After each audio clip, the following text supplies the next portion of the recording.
with tonight's special guests.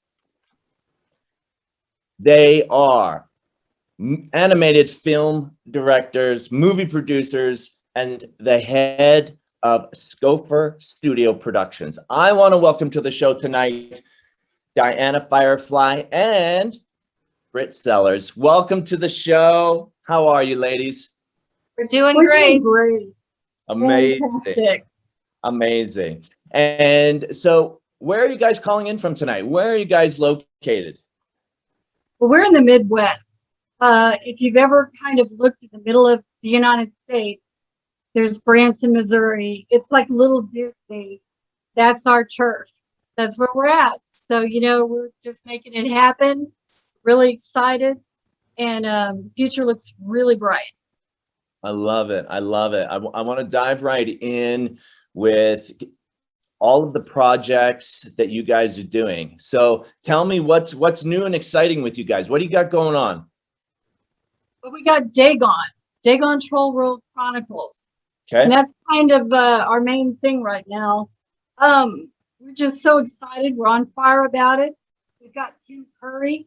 We brought in Bryce Pappenbrook, and as you know, he's the hottest thing in animation right now.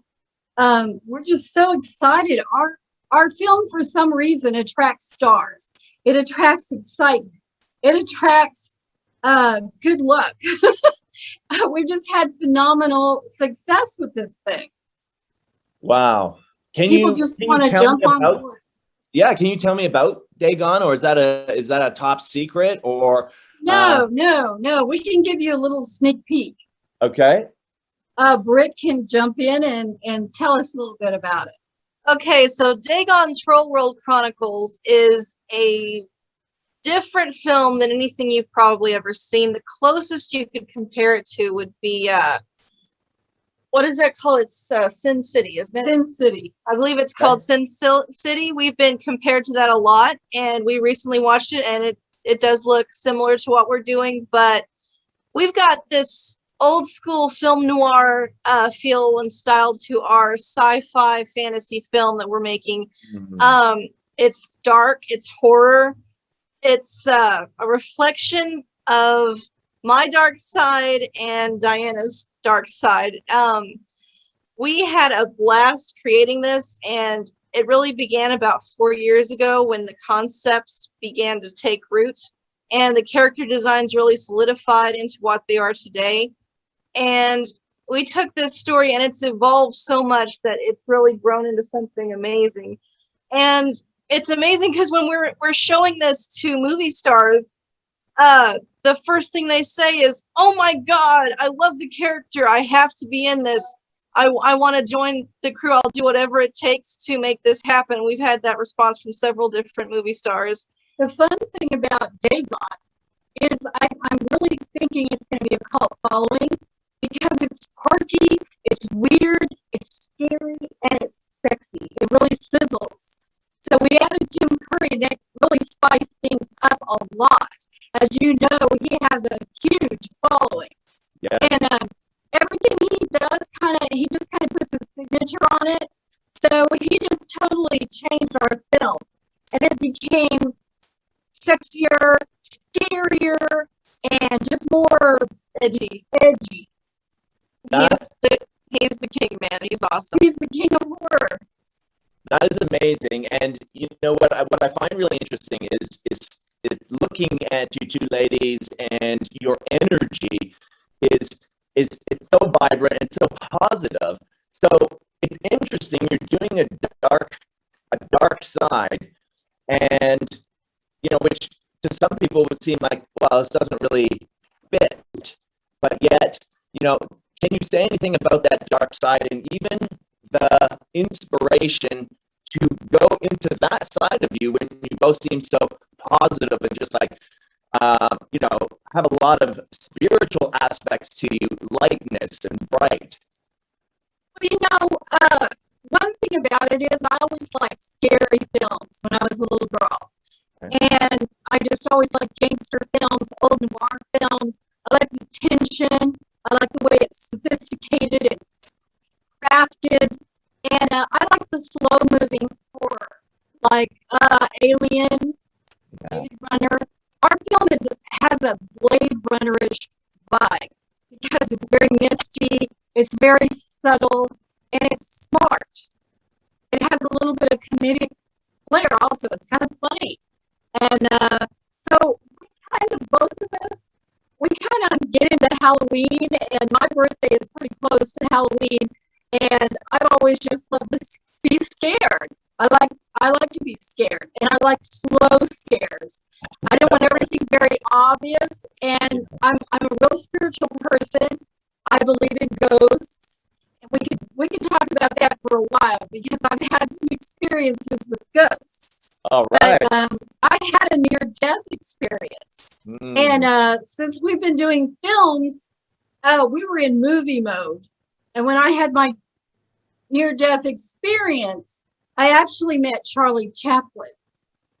He actually came to me, and I found out later, which is really funny, his favorite kind of a lady is a redhead. So it was really weird the way when I went under the ether and I was out and I almost died. He took me on a tour of a theater and we discussed screenplays for hours when I was kind of dead. So we have a spiritual side and we have a kind of weird vibe, and Dagon reflects that. It's not like anything you've ever seen, and it's going to be pushing 3 hours when we're done. So it's going to be a big deal. Wow. Yeah. That's quite a challenge to pull off a movie that's 3 hours and to be able to hold the attention of everyone. So this is going to be fantastic. I'm excited to see this. It's going to be pulse pounding every minute, and we have a lot of hot and spicy parts. And the main character, Dagon, he has a really human side. Even though he is an alien character, he is a troll on the troll planet of Goth, and it's in a different solar system. And we have worked to make you identify with the characters. Each character is a reflection of ourselves. We're multifaceted. There's different sides to us. And so I channel my energy mainly into the main character, Dagon. He's basically me as a male character. He's like my alter ego. It's really fun. I have a masculine energy to myself. And so whenever I'm drawing Dagon, I kind of just channel that into his character. And Mama, my mother, has a super feminine side, and so she does this super sexy character, Fluff. We divide the characters up into my characters and her characters, and she is exclusively drawing her segment of characters, and I'm exclusively drawing mine. And our art styles are different, but they're so similar that they mesh perfectly, and when they're interacting with each other, it's smooth. But her character that she draws is, she draws Fluff, she draws Jocelyn, she draws Maxine, and several others. I draw Tim Curry's character, our villain, and I'm having a blast doing that because he is so hot. And then I am also drawing most of the villains. I'm drawing all the gangsters, and we're just having a blast with this. And all of our characters are unique and different, and they could each have their own film because we have backstories for each one. It's kind of like the Marvel Cinematic Universe, only our characters are not two-dimensional, they're three-dimensional. You know, they have real energy behind them. They're not carbon copies. They have backstories. Yeah. Dagon's origins are explored in a wonderful prequel.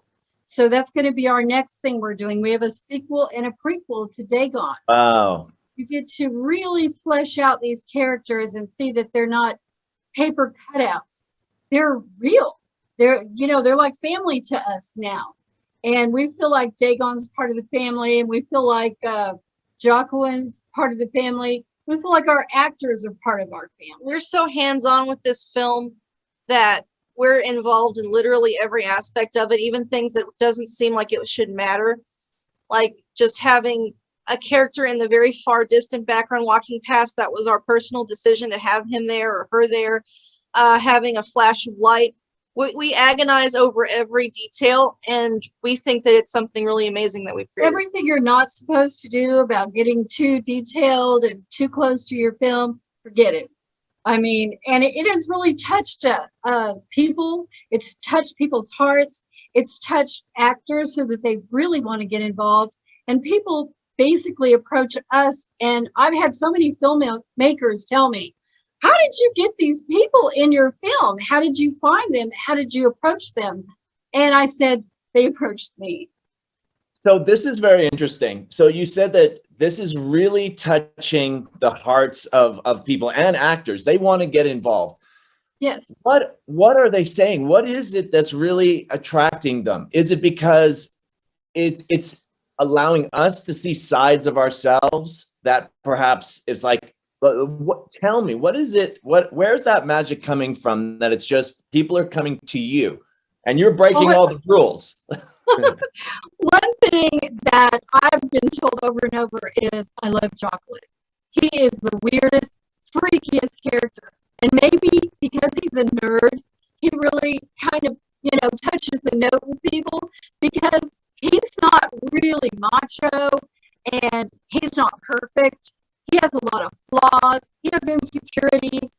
And his girlfriend, Maxine, is much tougher than he will ever be. And it's really cute because he calls her Blossom because he feels really protective of Maxine, even though she could bench press him. And he's just a nerd. He likes to make things mechanically. He's just really funky and weird. I think what draws people to our film is the honest expression of humanity that we're displaying on an alien setting. We're showing the human fragility of certain characters and then the empowered force behind others. We have characters that are so fragile that they don't belong in this world, and they are being protected by these other characters who are strong. And there's emotional connection between all of them. It's like a massive spider web. Everything's interconnected.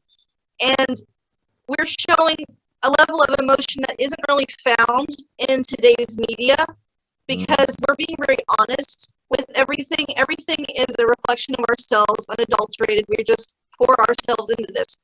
And I think that's reflected in the tone of the film, along with our style and our emotions. We work very hard to craft this just the way that we want it. And if something isn't perfect, we go back and fix it. And the actors and the musicians, they look at what we're doing and they see all of the different... We had one person say, what did I just see? They were so blown away. They're like, I don't know what I just watched, but I loved it. And we're all women, and we have empowered women all through this, of course. So like Fluff is really sensual. She's like Jean Harlow type, but at the same time, she's very empowered. She's very smart. She doesn't realize she's empowered until later in the film because her circumstances are so bad. But she exacts her brand of revenge in the end of the film, and she comes into her own, and she gets what she wants. And in the end, she gets it.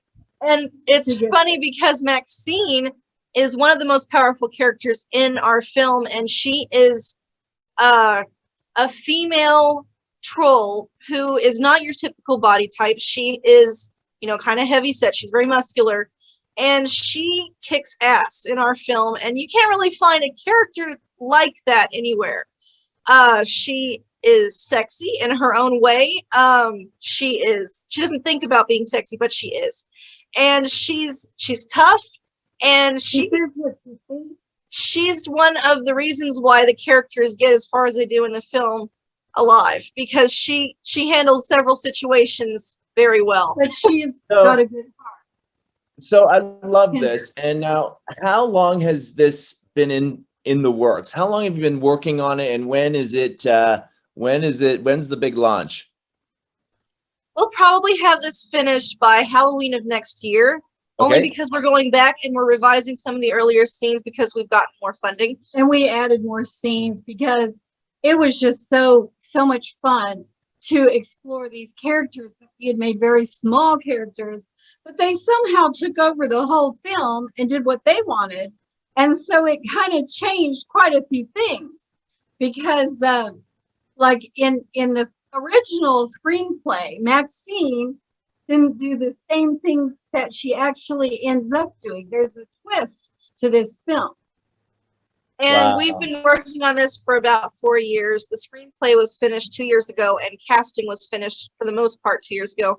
Now we're putting in the spice. We're adding in the superstars who want to be involved in our film. And we're just crafting it, putting the last few touches on past scenes and working to finish the film with new scenes. So just it depends on animation. You can't put a hard deadline on animation just because artists are so picky, and since we're the directors and we're the artists, we're impossible. So we have to go back and fix everything just the way we like it. So until it's absolutely perfect, we're hesitant to release it, because then we'll sit there and think, ah, darn it, we could have done that one thing better. So we're going to make sure that there aren't any scenes like that where we say, I want to make that longer, or I want to make that better. So And the music, we've added so many composers, and there's so many more composers that we still want. Some really incredible music that we want. We would love to have, should I say who? Go ahead. Imagine Dragons, if we get the funding, because we love Imagine Dragons. Amazing. Yes, absolutely. Very tough music, very incredible music. Oh, very powerful. Absolutely. Yeah. Is this one of the biggest movies, productions that you guys have done to date? Definitely. It's actually our first film. This is the first Okay. film we've undertaken.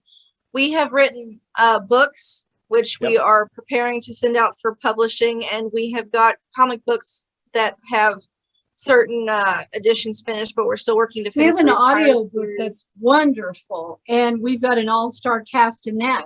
We're hoping to bring on board a couple of Harry Potter people for my audiobook. That's amazing. That's amazing.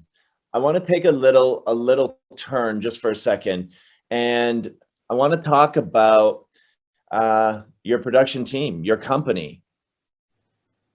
Now, I heard that it's all women. Is that right? That's right. Amazing. We have a lot of young people on staff. Okay. Our animators are very young. I don't think we have an animator over 25 years of age. All of our animators are girls. My daughter is an animator. This one here is an animator. My youngest daughter is a fantastic animator. She does high-speed animation. And she wrote a film called Mago Mango. And that's the next thing we're going to do. I have a friend, Steve Lee, and he's in Hollywood. He's been the sound person for Pixar for years. And he's kind of going to help us with Mago Mango. He's going to do the sound for it. And we're hopefully going to be able to do Pixar with that. We're going to try to pitch it to Pixar. The majority of our staff is female, but we do have a couple of men working for us, but it's mainly all women. The backbone, the brain, the nerve system, all of the ones that drive it are female. All the writers, all the artists, the Storyboarders, the producers, the character designers, all of them are female. We do basically sound guys. I've never hired a female sound editor simply because none have approached me. But we're still out there looking for sound people to come join our team. We're very relaxed about our hiring practices. We're in favor of multicultural people coming on board. We support everyone in the industry. We're an open hiring studio. We have people helping us with this project from all over the world, from all kinds of different cultures, and we're open to all of their input. Like if they suggest a music score that we haven't heard before from their country, they'll send me a note through social media and say, you should check this out. And I look at it, and some of them we have incorporated into our film. So we're very open to multicultural things, and we think that the best talent can be found elsewhere. We also, in your backyard, it's anywhere. We also hire people with hardly any background. If they're fantastic, if they kick serious butt, if their voice is phenomenal, their range, they could do several different parts. They're a staple of our studio because like Carissa Pignatelli, she's in all of my projects because she can do like a British accent. She can do a Bronx accent. She can do sexy. She could do hard and tough. Scary. She's fantastic. I love her. And Josephine Puno, she is Maxine. She's our biggest lady character in the film. She's the most prominent. And I love Josephine. She is a video game voice actress. Fabulous person. And some of You our know, this is so amazing. And you know, what I keep, you know, the thoughts that I keep that just keep dropping in for me is like, this is such perfect timing. Look at the state of the world, the way that all of the differences are starting to bubble up, and you guys are providing opportunities, which is, it's like a new path. It's like a path unexplored. And It's a new world. yes, absolutely. Diana, you and I were talking a little bit, and you know, I loved when you say, you know what, this is amazing. You know, everyone's telling us do it this way. You know, Hollywood, this is the way Hollywood does it, and Exactly. and you're going against the grain, not Exactly. in a hard way though. You're going another way. Magical way. I love it. So I would love to know more, because I've got people listening and watching right now, which is like, oh my God, like right now, there's so many people who are like, I need to live life a different way. And I think to be able to look at these different aspects of ourselves is both healing and very powerful. So do you guys have, ladies, do you have a creative process that, you know, where does your creativity come from? love. Love. Exactly. We're a very strong family, and we love each other. We're all sisters and mothers and daughters, and we are very positive. We're positively looking out at things, not negatively looking out. We visualize things, and I use a lot of visualization when I'm thinking of things. I actually can see what my film is going to look like before we do it. She does the same thing. I visualize becoming friends with people that are out there that I admire, that can do the things they want to do, and I want to do those too. And somehow we bump into each other. Like, I love Jim Henson, and I love that whole thing that he created. And I just bumped into Kirk Thatcher in my wanderings, and now he's in almost every project I've done. And maybe that's the visualization, maybe that's just luck, maybe that's just karma. But I use kindness in the way I do my dealings with people. I use kindness in the way we make the film. And our studio is like a family, because I just feel like if everyone's motivated and we're all on a team and we're all looking to the future, that what can stop us? I mean, it's just so incredibly wonderful. I love it. I love that. And, you know, even just talking to you, I feel there's a whole spirit behind this. There's a real energy happening. And so, Britt, that's the same with you. You're very visual. You do visualizations. Is this what you've grown up with, Britt? Yes, I was not listening to ABCs and 1-2-3 songs when I was about 4. I was listening to ethnic music from Putumayo, and I was singing in African, and I was singing in Chinese, and I was singing in all these different languages. And it really brought awareness that there is a different world besides what you know. And so I brought it upon myself to research different cultures and research different places. And there can be beauty found in literally everything. Absolutely. Even in things that you wouldn't expect. Like, even death can be beautiful if you look at it in a certain light, and if you look at it for what it is, which is a transition from one plane to another. And I bring a lot of visualization and myself into my work. I'll even dream full stories or scenes or different things, and I'll wake up at 2 o'clock in the morning and run in here and either write them down if they were a story, or I'll draw them out if they were a scene that I want to work on. And in the morning, I might not remember those, but I have my sketches and my notes on things.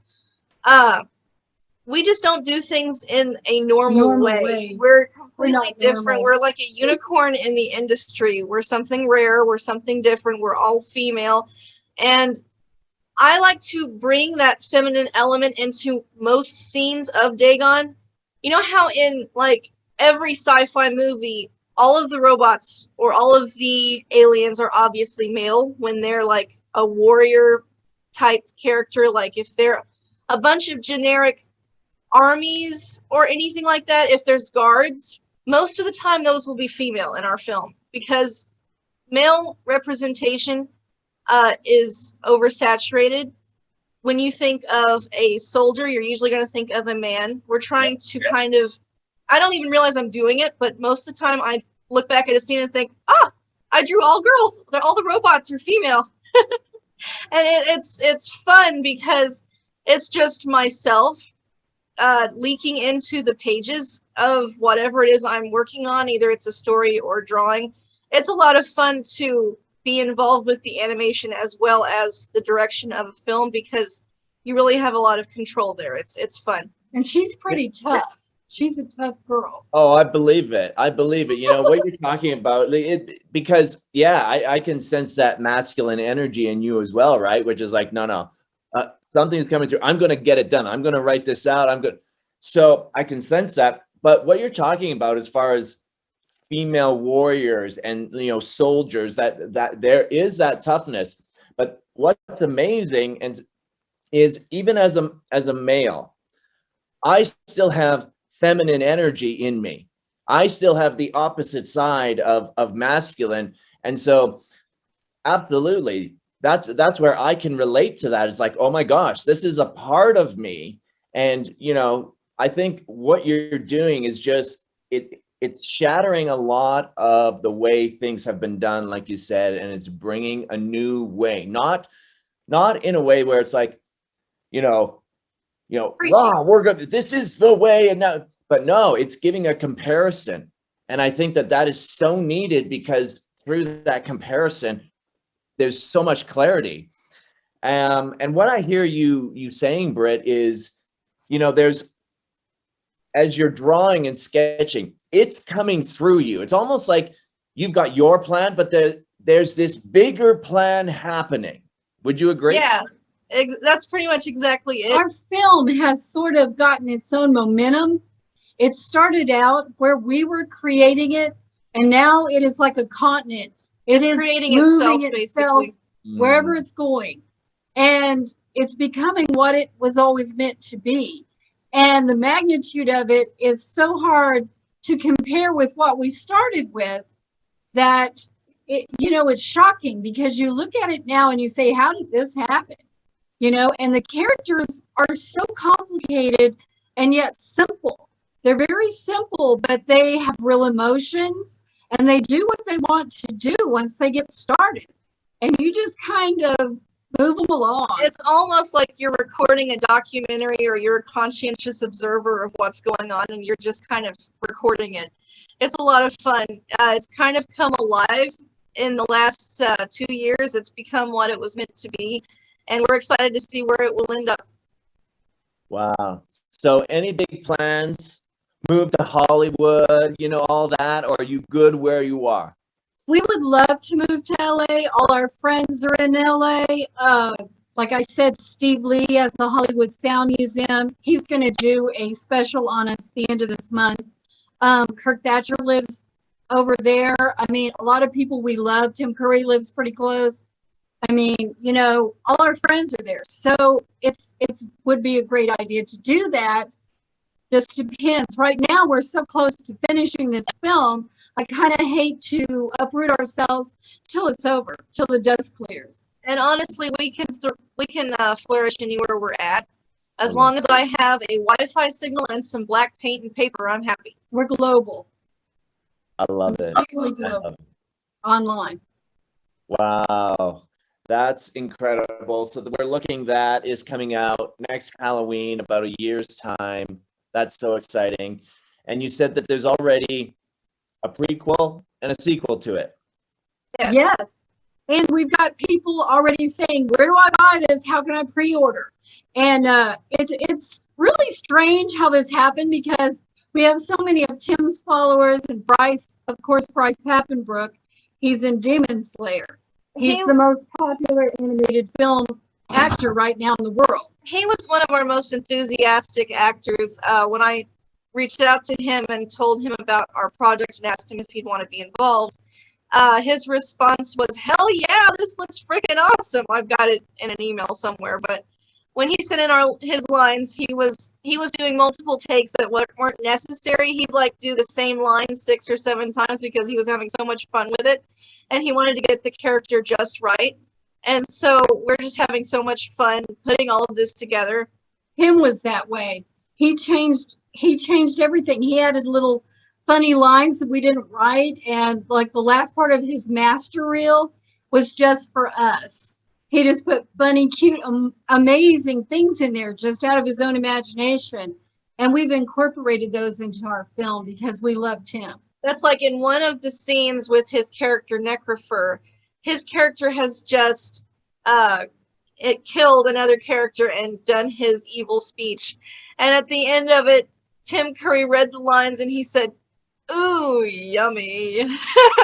So we didn't write that. We didn't write that, but that was his response to it. He was really getting in the groove, and we're going to use that in the film because it's just so awesome. That's so great.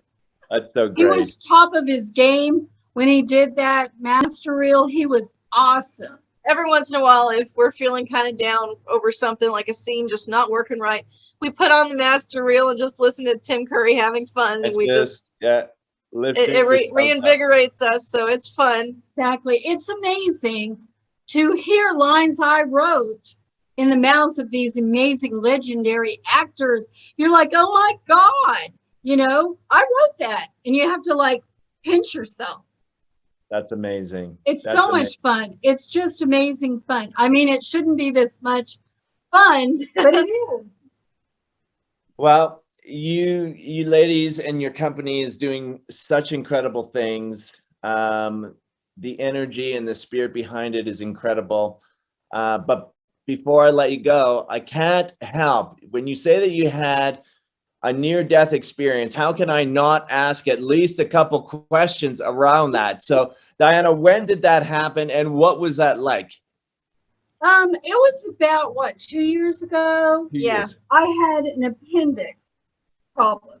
My appendix was really, sudden. Suddenly I got sick. So I went to the hospital, and people in my family are very sensitive to anesthesia. My sister actually died under a very light anesthesia. And so I went in there, and it was really strange because when I was in the operating room, they told me, now you're going to be okay. And I had written down that I was very sensitive to anesthesia. And so when I was in there, I almost felt like, I was going to die. I just kind of knew, how that I knew I was going to die. But I knew somehow I'd be okay. And I was okay with that. Me and my sister were an absolute wreck. We were so hysterical, they almost threw us out of the hospital because I was telling the doctors, you better not screw this up. She's my mother, and you better do a good job on her. And you're like, sit down, ma'am. Behave yourself. And it was really odd because when I was in there, and they were giving me the IV and everything. I kind of felt like my father was there. I kind of felt like my mom was there. It wasn't I could see them, but I almost felt like I had my guardian people around me. Mm-hmm. And when I went under, it was bizarre because I wasn't thinking of anything. But I was suddenly in this beautiful gaslight theater. It was like back from the 30s. And you had the floorboards that were glossy. You had the gaslights in the front. Big, heavy red velvet curtains. I was there, and I was with Charlie Chaplin, and I was like, oh my God, and of course, being me, I have to start arguing with him because he's telling me the screenplay, and I'm like, this could be better if you tweak this or you tweak that. So, and I could see the light shining on his hair. It was amazing.